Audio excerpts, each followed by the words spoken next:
L'info écho avec Capital. Le chiffre du jour, 200 €, c'est la somme à laquelle seront bientôt mises en location des studios de 20 mètres carrés en plein cœur de Paris. Et non, ce n'est pas une blague, l'annonce a été faite par Yann Brossa, l'adjoint de la maire de la capitale en charge du logement. Ils seront construits rue Saint-Dominique dans le très chic 7e arrondissement. Mais attention, ils ne seront pas réservés à tout le monde.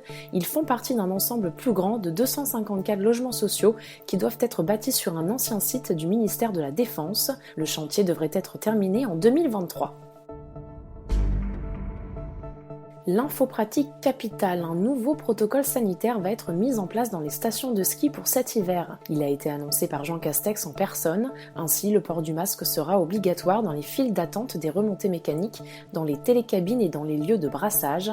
Quant au pass sanitaire, pour l'instant, il n'est pas nécessaire, mais le Premier ministre a averti qu'il le deviendrait dès lors que le taux d'incidence national serait trop haut.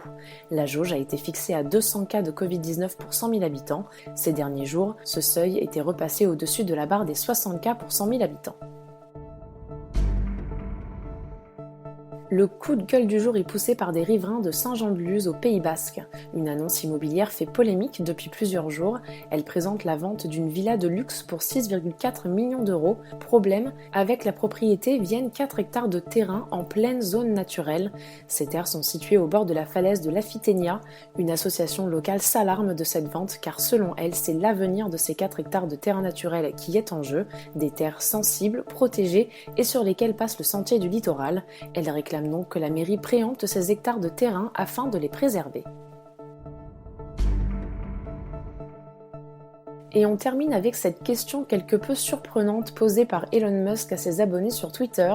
Le patron de SpaceX et Tesla leur a demandé s'il devait vendre 10% des parts qu'il détient dans l'entreprise de construction automobile. Surtout, il a ajouté que peu importe la réponse apportée, il suivrait les recommandations de ses 62 millions d'abonnés. Pourquoi cette question ? Elon Musk semblait répondre à une proposition des élus démocrates américains.